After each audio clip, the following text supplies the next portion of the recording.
Hello friends, property लेन then .com channel पे मैं भूपेंद्र सिवाग आपका वेलकम करता हूं। आज हम अपना 26वां एपिसोड लेकर आए हैं रियल एस्टेट अपडेट का। आपको पूरे रियल एस्टेट में जो अपडेट है उसकी जानकारी हम देंगे। शुरुआत कर लेते हैं हम द्वारका एक्सप्रेसवे पे। जी हाँ, जिस द्वारका एक्सप्रेसवे का सालों से इंतजार हो रहा है कि कब ये ऑपरेशनल होगा, ऐसी अपडेट आई है कि ये द्वारका एक्सप्रेसवे अगले कुछ दिनों में ऑपरेशनल होने जा रहा है। मैं गुड़गांव के हिस्से की बात कर रहा हूँ, दिल्ली के हिस्से को बनने में भी टाइम लगेगा। टोटल लेंथ इस द्वारका एक्सप्रेसवे की 29 किलोमीटर की है और गुड़गांव का जो हिस्सा है उसकी लेंथ करीब 19 किलोमीटर की है। ऐसा कहा जा रहा है कि नरेंद्र मोदी जो हमारे प्रधानमंत्री हैं वो हरियाणा विजिट करने वाले हैं और उसी दिन वो शायद इस द्वारका एक्सप्रेसवे का इनॉग्रेशन करेंगे।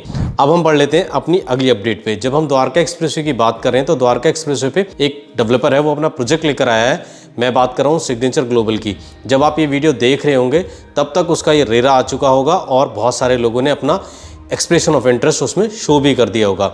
इसमें जो गौर करने वाली बात है वो ये है कि कई हज़ार लोगों ने इसमें अपना एक्सप्रेशन ऑफ इंटरेस्ट दिखाया है। अपार्टमेंट जो है इसमें वो 1000 के करीब है।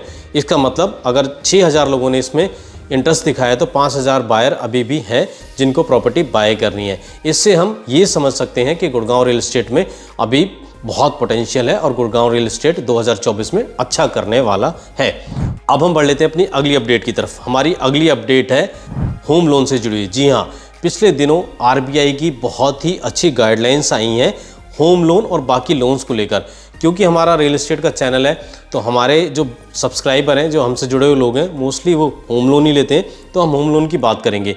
आरबीआई की तरफ से साफ साफ कहा गया है कि अब बैंक कोई भी लोन देता है तो वो इंटरेस्ट रेट तो बताएगा, साथ में उसको क्या हिडन चार्जेस वो अलग से लेता है फाइल प्रोसेसिंग के नाम पे, डॉक्यूमेंटेशन के नाम पे, उसे स्पष्ट बताना पड़ेगा कि वो क्या क्या चार्जेस लगा रहा है। जब आप होम लोन लेंगे तो आपके पास पूरी शीट रहेगी, आपको पता रहेगा कि आप इंटरेस्ट के अलावा होम लोन पे क्या क्या चार्जेस दे रहे हैं। बहुत ही अच्छा फैसला है। मुझे लगता है कि इस तरह के फैसलों की ज़रूरत रेरा में भी है, क्योंकि बिल्डर्स जब अपने प्रोजेक्ट लेकर आते हैं तो बहुत सारी चीज़ें वेग रखते हैं। इसमें भी इतनी ट्रांसपेरेंसी अगर हो जाए तो जो होम बायर्स हैं या इन्वेस्टर्स हैं वो देख सकेंगे पीएलसी के लिए वो कितना दे रहे हैं, कार पार्किंग के लिए कितना दे रहे हैं, क्लब हाउस का कितना दे रहे हैं। बहुत सारे डेवलपर बहुत ट्रांसपेरेंसी से काम करते हैं, लेकिन इतनी ही संख्या ऐसे डेवलपर्स की भी है जो अदर चार्जेस के नाम पे पूरा लमसम अमाउंट बता देते हैं, ट्रांसपेरेंसी नहीं रखते हैं। तो उम्मीद है ऐसा कुछ हमें देखने को फ्यूचर में मिले। जब रेरा की बात हो रही है तो मुंबई रेरा की बात हम ना करें, ऐसा हो नहीं सकता। मुंबई रेरा की तरफ से गाइडलाइंस आई हैं सीनियर सिटीजन लिविंग के जो प्रोजेक्ट आ रहे हैं उनको लेकर। जी हाँ, पहली बार देश में किसी रेरा अथॉरिटी ने गाइडलाइंस फ्लॉट की हैं कि कोई सीनियर सिटीजन प्रोजेक्ट आता है तो उसको किस किस चीज़ों का ध्यान रखना पड़ेगा। ऐसा देखा गया है, रेरा अथॉरिटी का ये कहना है कि कई ऐसे प्रोजेक्ट आ रहे थे जो सीनियर सिटीजन लिविंग थे या उनको रिटायरमेंट होम्स भी कहा जाता है, उसमें उन नॉर्म्स की बात नहीं हो रही थी जो नॉर्म्स हमारी अर्बन जो मिनिस्ट्री है सेंट्रल गवर्नमेंट की, उन्होंने जो नॉर्म्स बनाए हैं। और मुझे लगता है ये बहुत अच्छा फैसला है, बाकी अथॉरिटीज़ भी इस पर अमल करेंगी। अब हम बढ़ लेते हैं अपनी अगली अपडेट पे। बात करेंगे हम जोमेटो की। जी हाँ, जोमेटो जो आपके घर में अच्छा लजीज खाना जब आपको खाने का मन करता है आप ऑर्डर करते हैं, जोमेटो स्विगी हो वहाँ से आता है। तो जोमेटो के जो फाउंडर हैं, को फाउंडर हैं दीपेंद्र गोयल, उन्होंने एक प्रॉपर्टी बाय की है। ये प्रॉपर्टी गुड़गांव में बाय नहीं की उन्होंने लैंड बाय की है दिल्ली में। करीब 5 से 6 एकड़ ये लैंड उन्होंने बाय की है और इसका जो प्राइस है वो 79 करोड़ के आसपास है। मेरा सिर्फ कहने का मतलब ये है कि आप, हम और बाकी लोग आजकल रियल एस्टेट बढ़िया कर रहा है तो सब रियल एस्टेट में इन्वेस्टमेंट कर रहे हैं। अब हम पढ़ लेते हैं अपनी अगली अपडेट पे। अगली अपडेट हमारी डीएलएफ से जुड़ी है। जी हाँ, डीएलएफ मुंबई की मार्केट में एंट्री करने जा रहा है और अंधेरी का जो एरिया है मुंबई का, वहाँ पर उनका प्रोजेक्ट आ रहा है। ये प्रोजेक्ट 5 to 7 करोड़ रुपये से होगा। डीएलएफ का ये पहला प्रोजेक्ट होगा रेजिडेंशियल जो वो मुंबई में जा रहा है। ऐसा कहा भी जा रहा है कि मुंबई का एक बहुत बड़ा डेवलपर है, वो भी एनसीआर में अपनी ज़मीन तलाश रहा है। आपको क्या लगता है वो कौन सा डेवलपर है? मैं किसका हिंट आपको दे रहा हूँ? जिन लोगों को हिंट समझ में आ गया वो कमेंट में ज़रूर उसका नाम बताएं। अब मैं एक और अपडेट की आपके साथ बात करूँगा। मैं सिर्फ गुड़गांव तक सीमित नहीं रहूँगा, मैं बिल्कुल आपको ट्रांसपेरेंसी से सारी चीज़ें बताने की कोशिश करूँगा इस अपडेट में।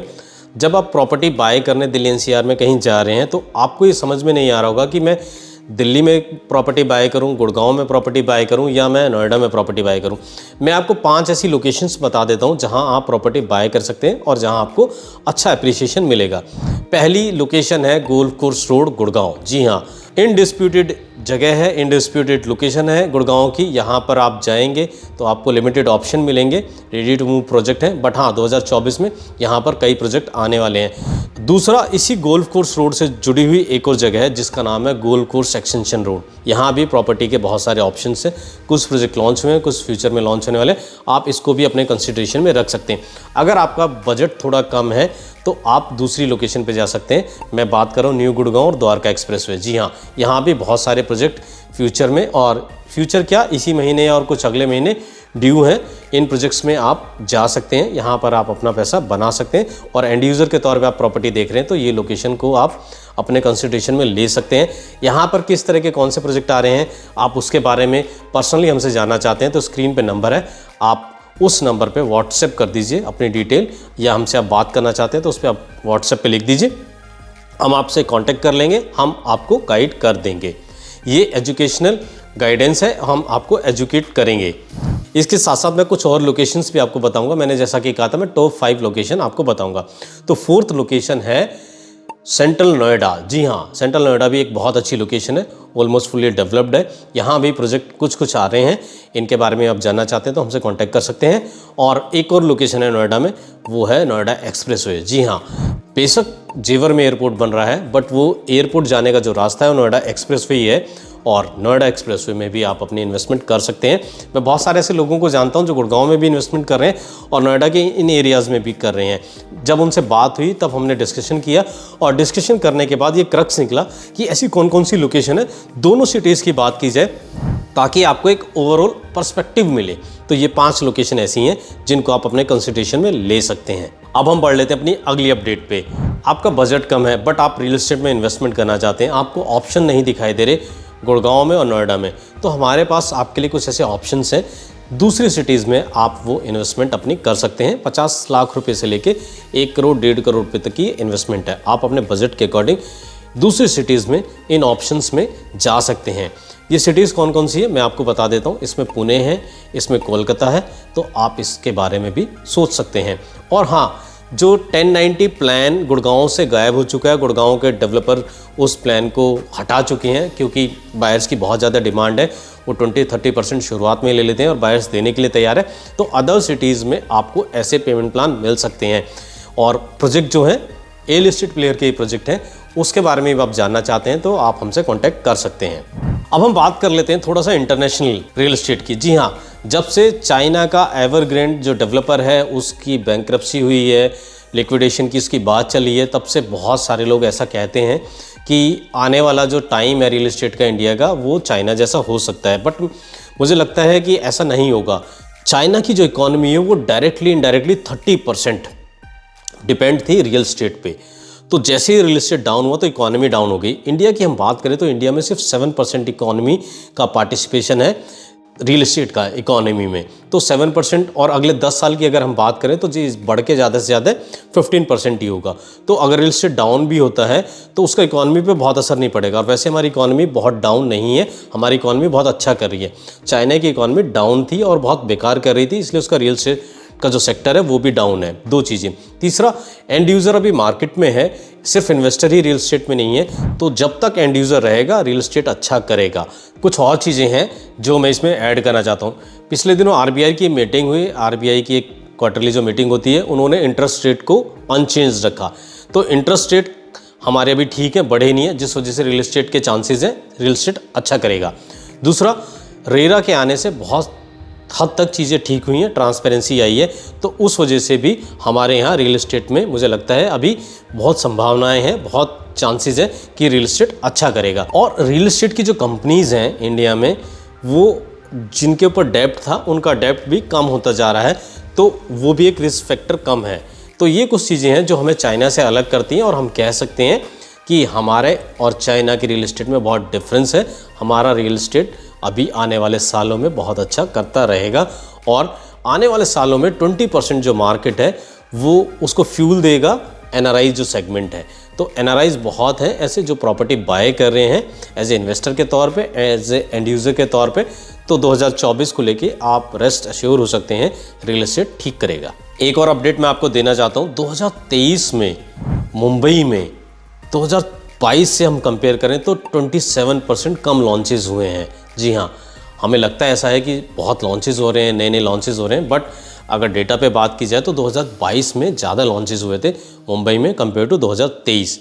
अब एक बार फिर से मैं गुड़गांव की बात कर लेता हूँ। गुड़गांव में अक्सर कुछ सेल्फ क्लेम जो कंसल्टेंट हैं या फिर अपने आप को कुछ और ही क्लेम करते हैं, वो ऐसा कहते हैं कि हम एक बार जो बोल दें वो चीज़ें हो जाती हैं। तो मैं आपकी जानकारी के लिए बताना चाहता हूँ कि गुड़गांव में एक गोल्फ सेंट्रिक प्रॉपर्टी प्रोजेक्ट बहुत जल्द आपको देखने को मिलेगा। कहाँ होगा, कैसे होगा, ये फ्यूचर में जैसे जैसे डिटेल्स हमारे पास आएगी हम आपके साथ शेयर कर लेंगे।